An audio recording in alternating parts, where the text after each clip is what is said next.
I kissed him because I love him." The confession came before Aurelia ever opened the door. She froze. Her hand remained on the crystal handle of the palace conservatory. For one impossible second, she wondered if she had heard wrong. Then Bianca's trembling voice came again. "I know she's my best friend. I know she's your wife." A painful silence followed. Then Cassian answered. "So why didn't we stop?" Aurelia's heartbeat pounded in her ears. She had spent the last hour searching for her husband. Tonight was supposed to be special. The Royal Winter Gala celebrated 8 years since Cassian had ascended the throne. It also marked another anniversary of their marriage. Hidden beneath her cloak rested a crystal gift box containing the pocket watch Cassian had admired months ago during a visit to the royal craftsmen. She had wanted to surprise him. Instead, she heard Bianca whisper, "Because every time I tried to leave, you asked me to stay." Aurelia slowly pushed open the glass door. The conservatory glowed beneath moonlight filtering through its crystal ceiling. Winter roses bloomed despite the cold outside. Cassian stood only inches away from Bianca. His hand rested gently against her cheek. He wasn't comforting her. He wasn't saying goodbye. He was choosing to remain close. Bianca looked up at him through tear-filled eyes.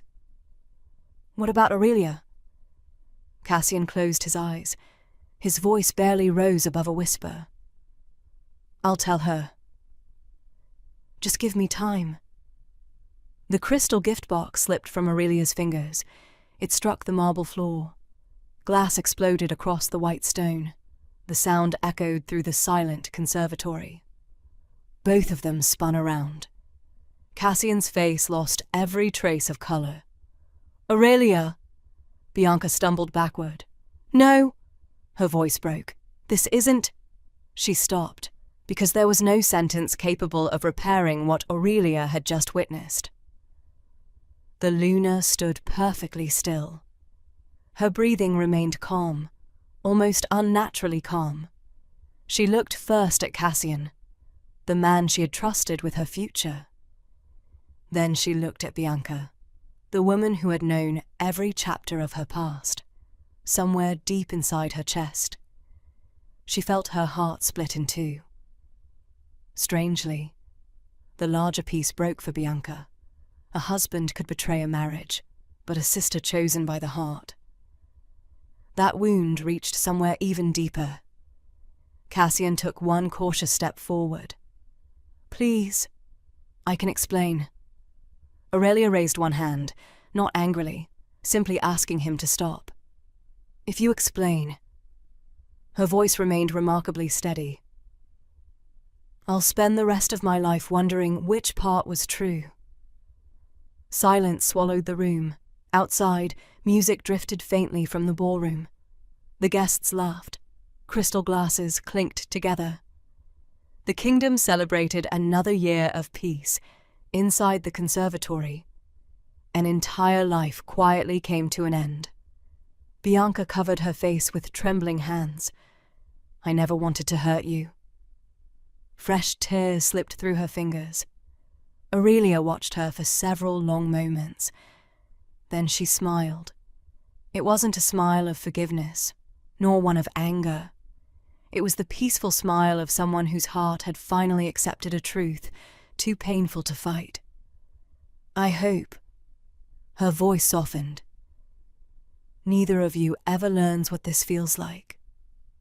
She bent down, carefully picked up the silver ribbon that had survived the shattered gift box. Then she turned toward the door. Cassian instinctively reached after her, his fingers stretched into empty air. He hesitated. Just one heartbeat, just one step too late. And before another sunrise, the woman who had quietly held together both his kingdom and his heart would disappear without leaving behind a single reason to follow. The music continued until nearly dawn. Laughter echoed through the palace. Nobles toasted another prosperous year.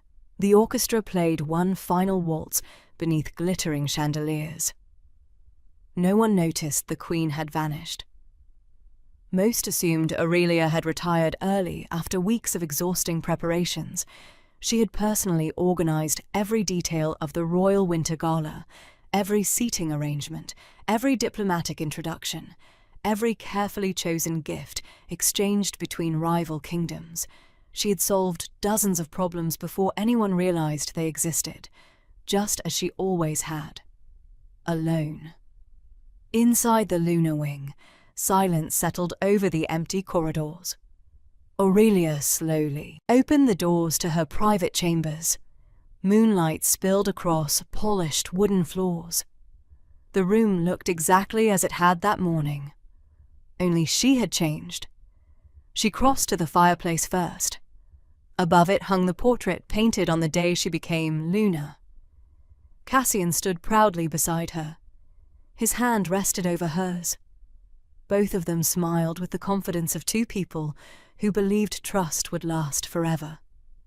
She studied the painting for a long moment, then quietly turned away. Some memories deserved to remain untouched. Others had already become ghosts. She entered her dressing chamber. Rows of elegant gowns shimmered beneath soft candlelight. Every dress carried a story. The emerald gown from the Spring Alliance Treaty, the silver gown worn during the Northern Peace Accord, the sapphire velvet she had chosen for tonight's celebration. She gently brushed her fingers across the fabric, then closed the wardrobe. None of it belonged to the woman she would become tomorrow. On the center table rested the lunar crown. It gleamed beneath the candlelight, the symbol of 8 years spent serving a kingdom she had loved with her whole heart. She lifted it carefully, not with bitterness, with gratitude. "I tried." The whisper disappeared into the quiet room. She placed the crown back onto its velvet cushion. One by one, she removed every piece of royal jewelry. The sapphire necklace gifted after ending the border wars, the diamond bracelets presented by grateful village elders, the silver ceremonial seal that had approved hundreds of laws. Finally, she slid her wedding ring from her finger. It resisted at first, as though even it didn't wish to let go. She laid it gently beside the crown. No tears came. She had cried enough inside her heart already. At the back of her wardrobe stood a small cedar chest. Inside rested the only thing she truly wished to carry: her mother's worn leather diary. Its pages were filled with lessons about dignity and courage, a silver compass that had belonged to her father.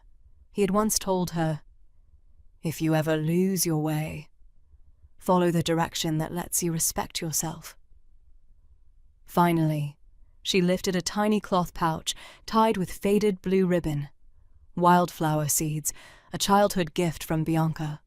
For one painful moment, she almost left them behind. Instead, she tucked them gently into her traveling bag. Not because they reminded her of betrayal, because they reminded her that something beautiful had existed long before one terrible choice destroyed it. She entered Cassian's study one final time. His desk remained scattered with speeches from the gala. She placed a folded letter neatly at its center. Its message contained only 3 sentences. "I could forgive a faithless husband. I could never survive a faithless friend. Please don't search for me." She signed only her name. Nothing else needed saying. Before dawn, wearing an ordinary grey travel cloak, Aurelia walked quietly through the eastern palace gate. The guards bowed politely. Neither recognized the woman disappearing into the morning mist. By the time the first rays of sunlight touched the palace towers, the lunar wing stood completely empty, and the kingdom had already lost the woman holding its heart together. Cassian woke, expecting forgiveness. Not because he deserved it, because Aurelia had always believed broken things could be repaired. For 8 years, she had settled feuds between rival alphas, restored trade after failed harvests, found peaceful answers where everyone else expected war. If anyone could survive one terrible mistake, it would be Aurelia. He reached across the bed. Cold sheets greeted his hand. His eyes opened immediately. Aurelia? Silence. He searched the sitting room. The breakfast tray she always prepared before sunrise wasn't there. Fresh flowers no longer decorated the windows. The fire had burned itself into grey ash. Something felt terribly wrong. He hurried toward the dressing chamber. The lunar crown rested quietly upon its velvet cushion. Beside it lay her wedding ring. His heart dropped. No! The word escaped before he realized he had spoken. Moments later, Captain Gareth rushed into the room. Your Majesty. The Queen cannot be found. Cassian looked up sharply. What do you mean she cannot be found? We've searched the palace, the gardens, the stables. She's gone. His pulse quickened. My study. He almost ran. The folded letter waited exactly where Aurelia had placed it. His hands trembled as he opened it. I could forgive a faithless husband. His breathing became uneven. I could never survive a faithless friend. Every word struck like a blade. Please don't search for me. Nothing more. No accusations. No demands. No curses. Only goodbye. Cassian lowered himself into the chair behind his desk. For the first time since becoming Alpha King, he had no idea what to do. By afternoon, rumors spread throughout the palace. Some believed the Queen had traveled to visit distant relatives. Others feared she had been kidnapped. Only Bianca knew the truth. She entered the throne room wearing yesterday's gown. Dark circles surrounded eyes swollen from hours of crying. Cassian looked at her. She could barely meet his gaze. I ended it. Her voice was barely audible. I told myself it wasn't love. I told myself I was confused. Fresh tears rolled down her face. But every lie I told myself still hurt the same person. Cassian closed his eyes. There isn't anything left to save. Bianca nodded slowly. I know. She removed the sapphire necklace Cassian had once given her. Placed it gently upon the council table. I don't deserve this. She turned toward the doors. And I don't deserve her friendship. That afternoon, Bianca left the palace forever. She took no servants, no wealth, no title, only regret. Weeks passed. Cassian buried himself in royal duties. He convinced himself the kingdom needed him more than grief. Then the reports began arriving. The royal treasurer entered carrying ledgers. Our emergency grain reserves cannot be accessed. Why? The storage records belonged exclusively to Queen Aurelia. The foreign minister arrived next. The Northern Alliance has suspended diplomatic talks. I thought the treaty lasted another decade. It did. But only because Queen Aurelia personally maintained correspondence with their ruling families. Another minister entered, then another. Trade agreements quietly expired. Merchant guilds withdrew investments. Village disputes resurfaced. Scholarship programs stopped receiving funding. One invisible thread after another snapped. Finally, Chancellor Rowan entered carrying a towering stack of leather-bound books. He placed them carefully before the king. What are these? The foundation of your kingdom. Cassian frowned. Rowan opened the first ledger. Emergency food reserves. Signed, Aurelia Ashbourne. The second. International trade agreements. Signed, Aurelia Ashbourne. The third.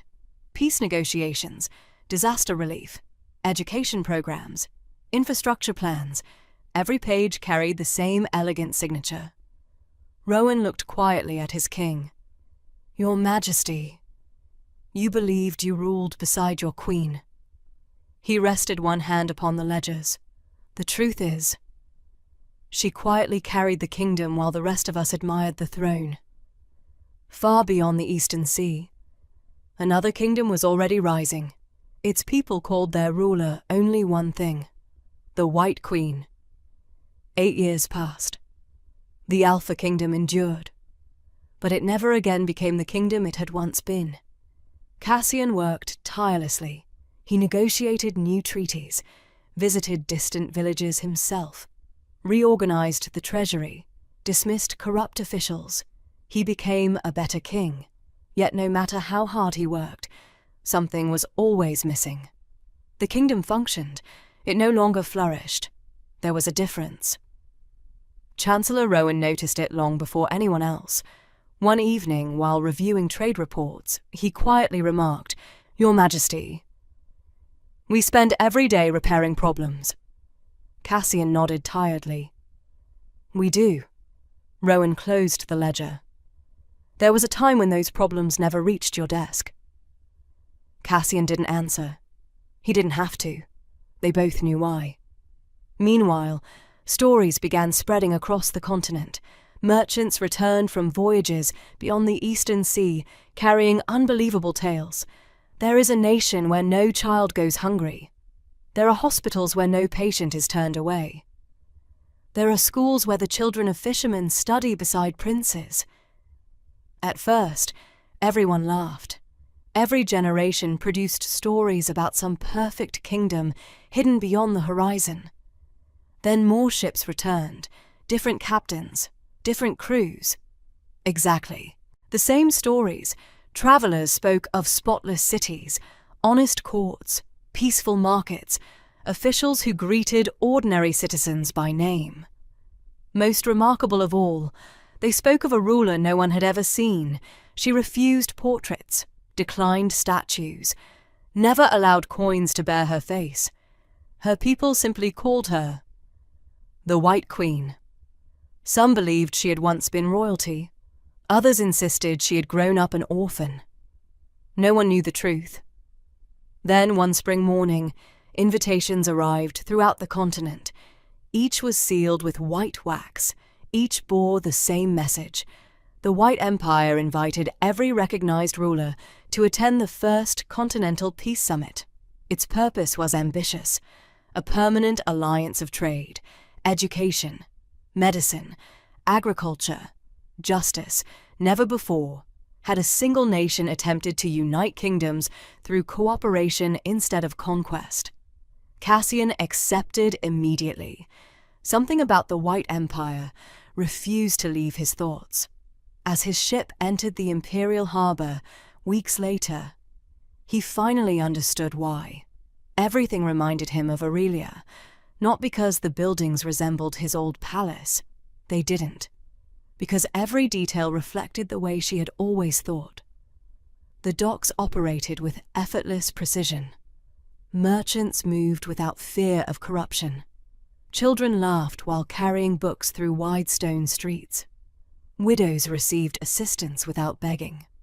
Veterans worked proudly instead of hiding forgotten wounds.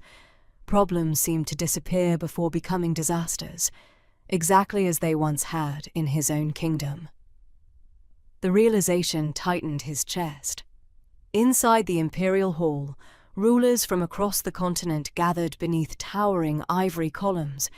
Curiously, no throne stood above the others. Instead, elegant seats formed a great circle.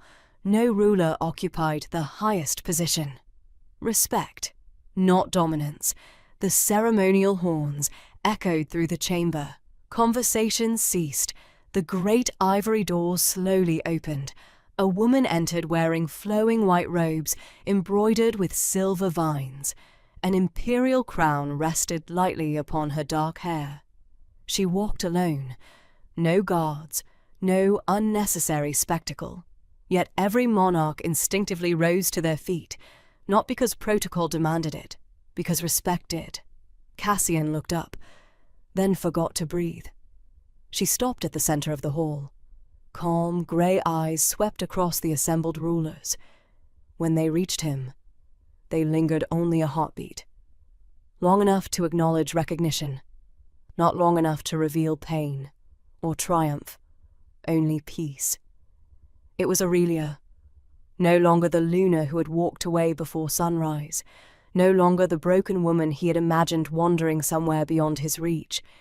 She had become Empress Aurelia Ashbourne, the woman who had once quietly sustained one kingdom, now inspired an empire admired by the entire world.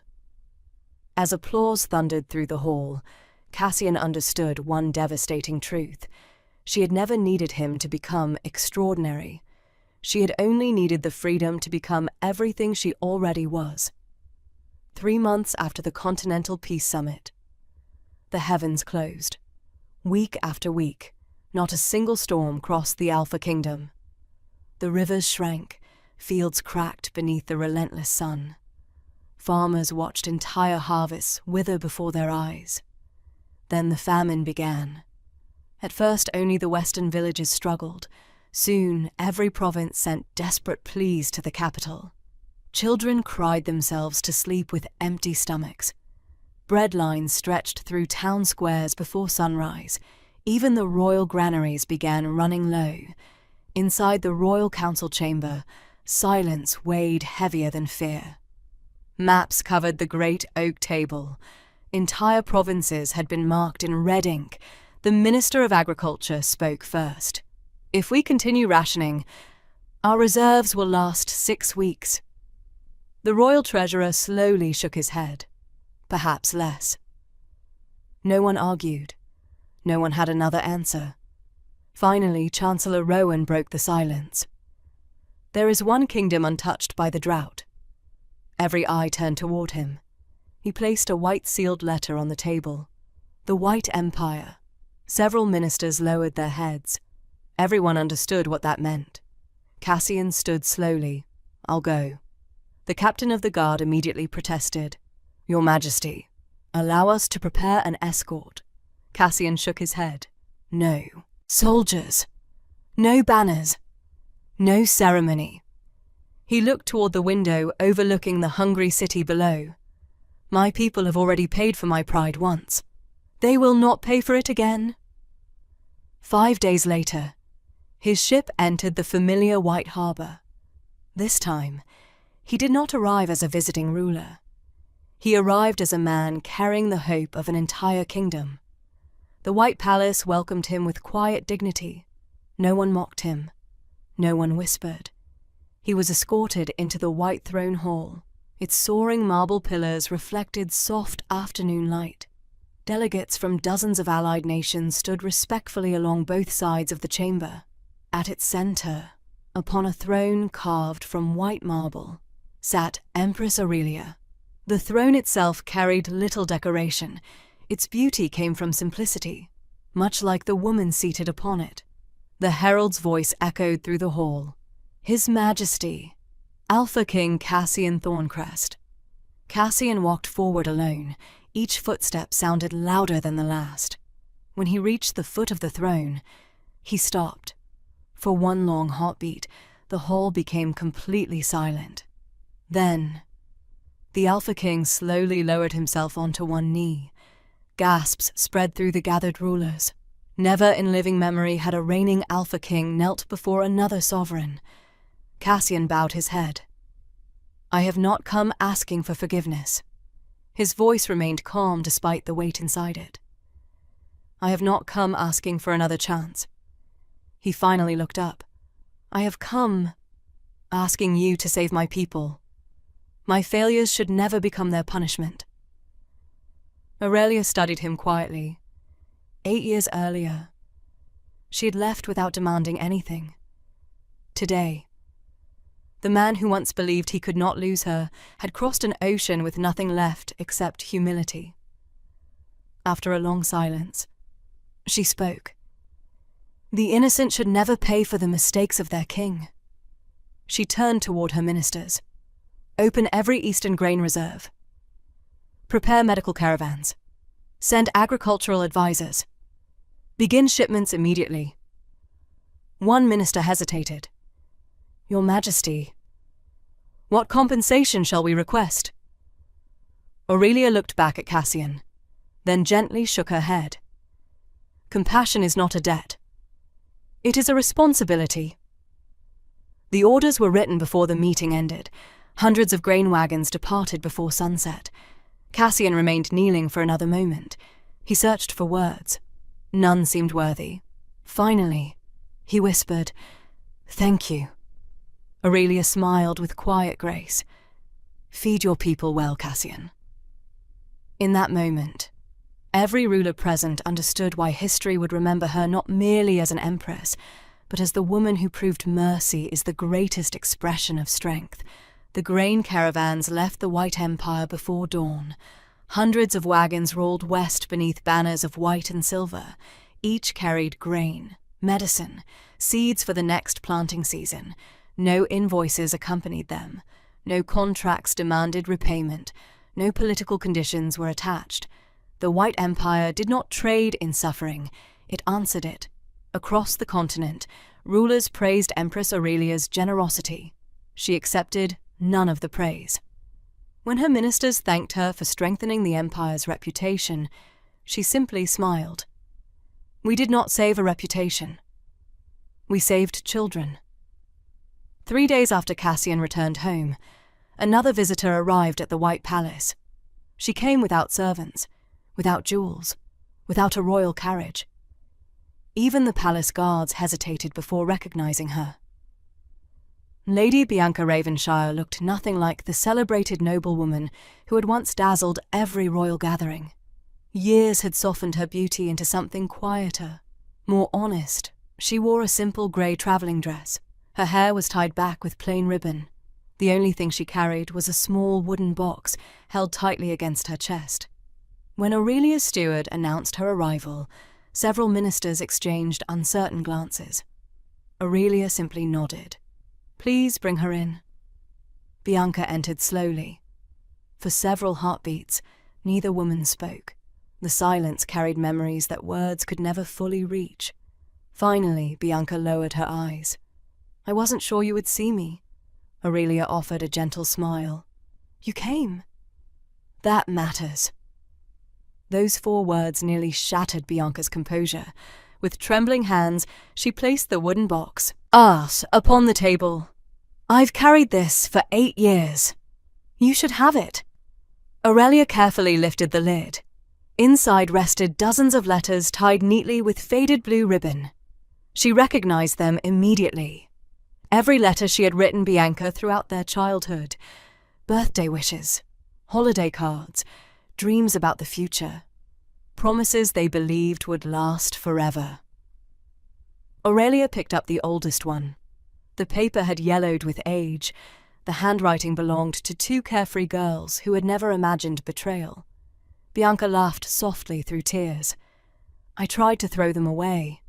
Several times. I never could." She wiped her eyes. "They reminded me that before I became the woman who hurt you, I had once been someone worthy of your friendship." Aurelia quietly returned the letter to the box. The room remained still. "I destroyed everything," Bianca whispered. "Our friendship, your marriage, the family we built together." Fresh tears slid down her cheeks. "I don't deserve forgiveness." Aurelia nodded gently. "No, I suppose you don't." Bianca closed her eyes. "I know. I didn't come to ask for it. I only wanted you to know. I've spent every year since then trying to become someone the girl who wrote those letters would recognize." The words hung between them, simple, honest, without excuses. Aurelia slowly reached across the table. She rested her hand over Bianca's. "I forgave you a long time ago." Bianca's eyes widened. "You did?" Aurelia nodded. "Not because what happened became smaller. It never did. And not because I forgot. I never will," she smiled softly. "I forgave you because I refused to let one terrible night become the biggest chapter of my life." Bianca covered her face as quiet sobs escaped her. For the first time in years, she allowed herself to grieve honestly, not only for the friendship she destroyed, but for the woman she had once been. Aurelia stood, then gently embraced her. Not because the past had disappeared, because carrying bitterness any longer served neither of them. When Bianca finally left the White Palace, the regret remained. Some consequences never truly vanished, but for the first time in 8 years, hope walked beside it, and Aurelia watched her go knowing one undeniable truth. Forgiveness does not erase yesterday, it simply refuses to surrender tomorrow. The famine ended before winter arrived. Rain finally returned to the Alpha Kingdom. The rivers filled once more. Fields that had seemed beyond saving slowly turned green again. Every village knew exactly why. The grain from the White Empire had carried them through the darkest months. Children survived. Families stayed together. Entire towns owed their future to the woman who had once quietly served as their Luna. Before returning home permanently, Cassian requested one final audience, not in the White Throne Hall, not before ministers or foreign rulers. He asked only for a private conversation. Aurelia agreed.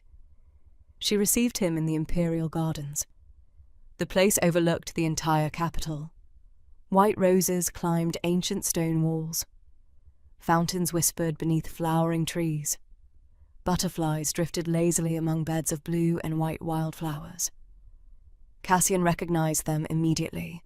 The same flowers Aurelia had once planted outside the lunar wing. She noticed his gaze. I finally found a place where they could grow. He smiled sadly. So did you. For a while, they simply walked together. No guards followed, no attendants interrupted. Only the sound of birds and flowing water accompanied them. Finally, Cassian spoke. I've carried one question with me for 8 years. Aurelia waited patiently. He stopped beside a stone bridge. If that night had never happened. His voice grew quieter. If I had walked away from the conservatory, if I had chosen you. He met her eyes. Would we still be together? The question lingered in the afternoon air. Aurelia looked toward the city spread below them. Hospitals welcomed patients from every nation. University bells echoed across the valley. Children laughed in the streets. She smiled gently. Perhaps. Hope flickered briefly across Cassian's face. Then she continued. But perhaps these hospitals wouldn't exist. She pointed toward the medical district. Perhaps those schools would never have been built. Her hand shifted toward the harbor where ships from countless kingdoms rested peacefully. Perhaps this empire would never have welcomed people with nowhere else to go. Cassian followed her gaze. Everything before him had grown from one woman's refusal to surrender after heartbreak. Aurelia turned back to him. I don't thank you for breaking my heart. He lowered his head. I never expected you would. A small smile touched her lips. But I do thank myself. She placed one hand over her heart. For refusing to let that heartbreak become the end of my story. The words settled softly between them. Cassian closed his eyes. For years he had wished for another chance. Now he understood. The question had never been whether they could have remained together. The question was whether either of them would have become the people standing here today. He already knew the answer. Slowly, he bowed. Not because she was an empress, not because protocol demanded it, because respect did. You've become greater than I ever imagined. Aurelia shook her head. No. I finally allowed myself to become who I always had the potential to be. He smiled. There is a difference. There is. They reached the end of the garden path. Beyond the gates waited Cassian's carriage. He turned once more. Aurelia had already knelt beside a flower bed, gently scattering fresh wildflower seeds into the earth. Still planting, still nurturing, still creating beauty where pain had once lived. Cassian watched quietly. Then he left without looking back. For the first time, he understood that he had not simply lost a wife. He had lost the privilege of witnessing the extraordinary future she was always destined to create. And no throne, no crown, no kingdom, could ever return what he had thrown away. 10 years after the night Aurelia walked away from the palace, the White Empire had become the standard by which every kingdom measured itself. Its roads connected villages that had once been forgotten. Its universities welcomed students from every nation, regardless of wealth or birth. Its hospitals treated strangers with the same care as citizens. Travelers often remarked that the White Empire possessed something impossible to describe. It wasn't merely prosperous, it felt safe. People trusted their rulers. Parents trusted their schools. Merchants trusted the courts. Farmers trusted that drought or flood would never leave them abandoned. That trust became the empire's greatest treasure. One spring morning, Aurelia visited the Imperial Academy. Future rulers from across the continent studied there. Princes, princesses, young alphas, future queens, even the children of blacksmiths and fishermen sat beside future monarchs. Aurelia insisted leadership should never belong only to the privileged. During one lesson, a young princess raised her hand. "Your Majesty." Aurelia smiled warmly. "Yes. Were you always brave?" The classroom fell quiet. Aurelia considered the question carefully. Then she shook her head. "No. I was frightened many times." The children exchanged surprised glances. "But history says you built an empire." She laughed softly. "I didn't build it because I wasn't afraid. I built it because fear didn't get to make my decisions." She walked slowly between the rows of desks. "When people hurt you, they often convince you that your story is over." She looked around the room. "It isn't. The next chapter belongs to you." The students wrote every word into their journals. Those lessons eventually became known throughout the continent as the White Principles. Lead with compassion. Protect the smallest voices first.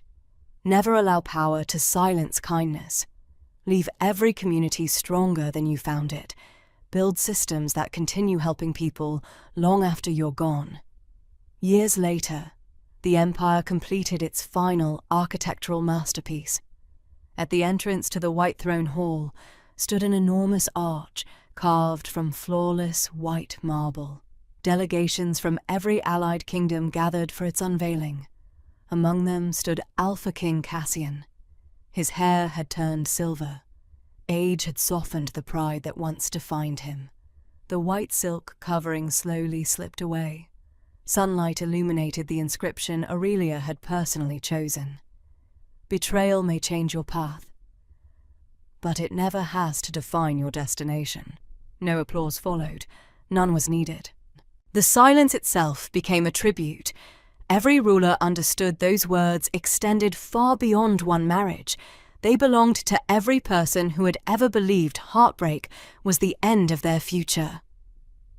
Later that afternoon, a young alpha heir approached Cassian as they overlooked the imperial gardens. "Your Majesty." Cassian smiled kindly. "What troubles you?" The young man glanced back toward the inscription.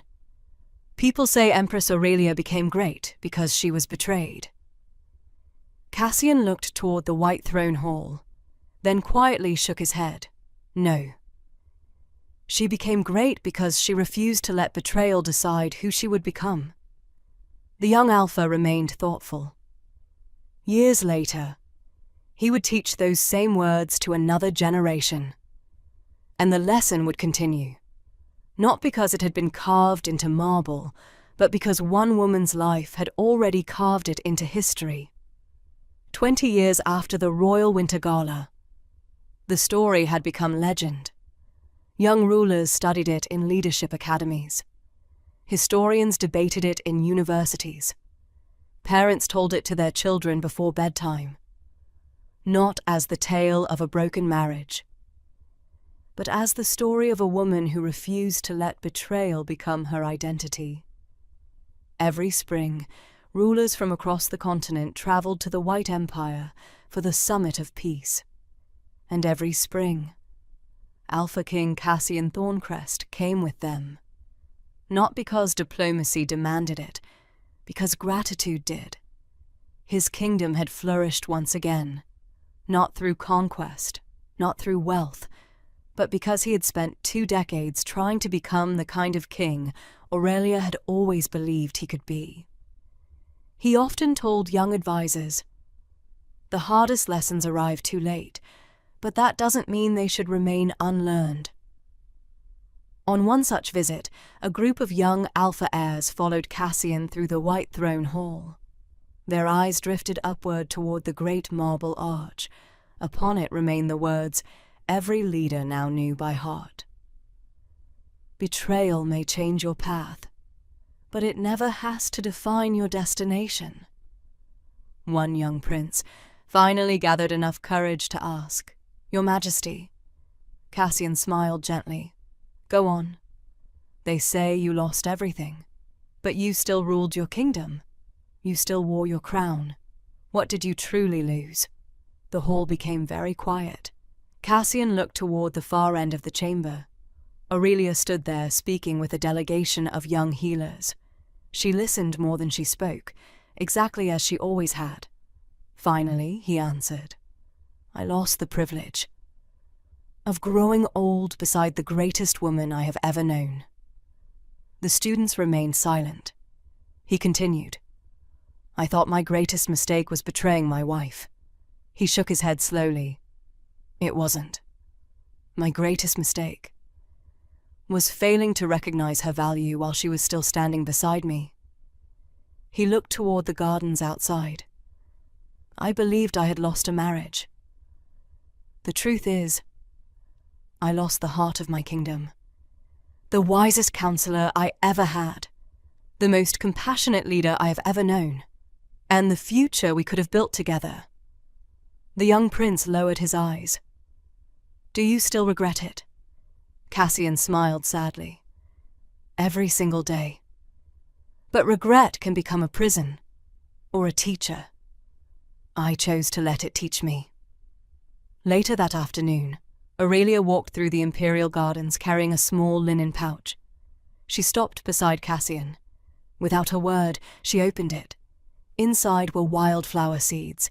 He recognized them instantly. "The same ones?" She nodded. "The last seeds from the pouch I carried the night I left." Together they looked across the hillside below the palace. Thousands of white and blue wildflowers danced beneath the spring breeze. "They've spread farther every year," Aurelia said softly. Cassian smiled. "So has your kindness." She laughed quietly. "No. Kindness only grows when people keep planting it." For a long moment, they stood in peaceful silence, not as husband and wife, not as 2 people trying to reclaim what had been lost, but as 2 rulers who understood that healing sometimes creates a future neither person could have imagined. History remembered many victorious Alpha Kings, but generations remembered Empress Aurelia Ashbourne for something greater. She proved that betrayal may change your path, but it never has to define your destination. And every year, when Cassian's entered the White Throne Hall, he bowed, not before a throne, but before the life Aurelia had built after refusing to let the worst night of her life become the last chapter of her story.